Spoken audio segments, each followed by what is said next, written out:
All right, let's talk about Miyamoto Musashi's final teaching from the Book of Five Rings. This is the big one, the powerful and honestly pretty misunderstood Scroll of Emptiness. So let me ask you something. Does feeling confused ever make you feel productive? You know that feeling, right? When you're wrestling with a problem and your mind is just spinning and spinning. It feels like you're doing important work. But Musashi has a warning for us. He says that's not deep thinking. He calls it bewilderment. It's basically a mental fog that makes our judgment weaker, not stronger. Okay, so here's what we're going to cover. We'll look at the illusion of confusion, what true emptiness really is, and how to clear out your mental clutter. Then we'll see how to bring that clarity into your daily life, walk through a quick exercise you can do anytime, and wrap up with the idea of the unburdened mind. All right, section 1. Let's tackle this illusion of confusion head on. The thing is, confusion feels busy. It doesn't necessarily mean you're being intelligent. Musashi was really clear on this. He saw people assuming that anything they couldn't figure out must be this profound void or emptiness. But he's like, no, that's not it. That's just you being bewildered. It's a mental fog that gets in the way of reality instead of helping you see it. So if confusion is the fog, then what's the way out? Well, Musashi's antidote is a concept that, let's be honest, trips a lot of people up. It's this idea of emptiness. And here it is, the biggest misunderstanding.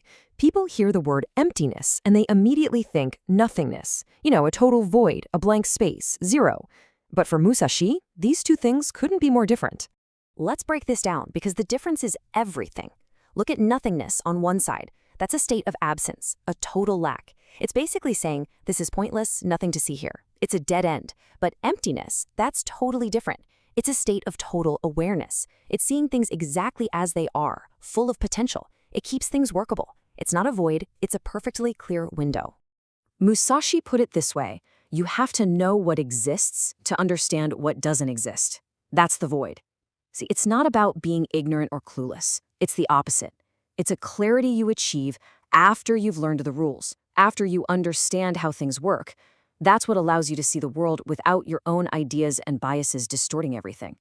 Think of it like having two different ways of seeing. There's the perceiving eye, which he says is weaker. This is the one that gets tangled up in our emotions, our biases, our personal stories. It interprets everything. Then there's the observing eye. This one is stronger. It just sees. It sees objective reality, calmly, without adding all that extra drama. That's the eye of emptiness. Okay, so this leads us to our next step.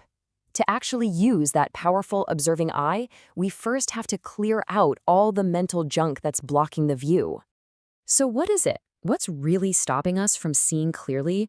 What is this mental clutter actually made of?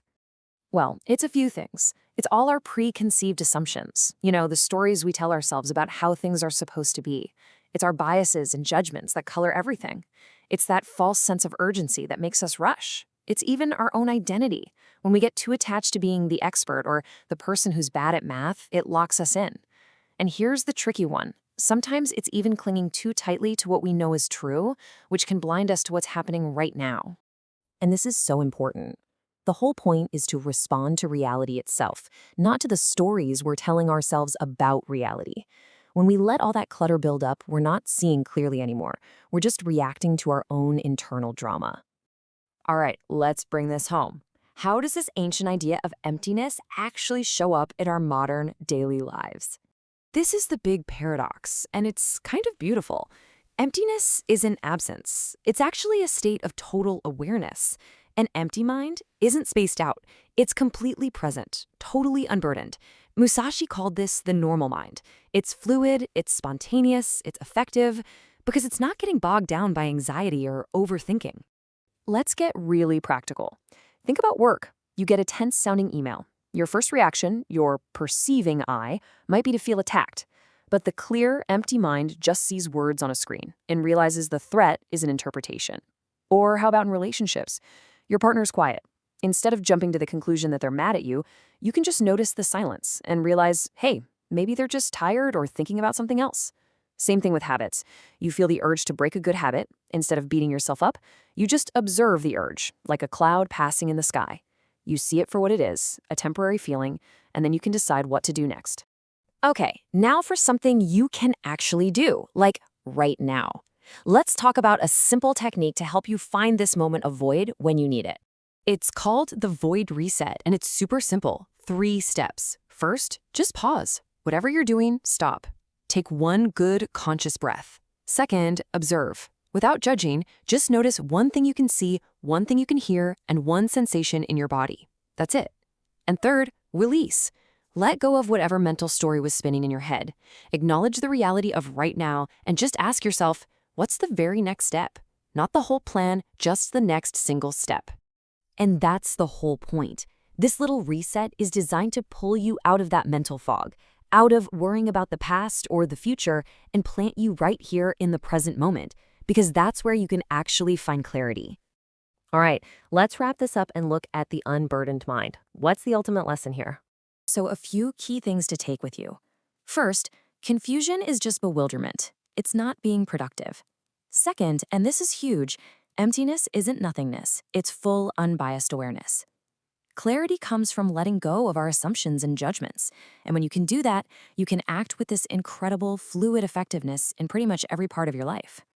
So I'll leave you with this question to think about.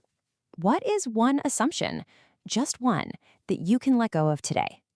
What one little story could you drop right now to see the world just a bit more clearly? Thanks so much for watching.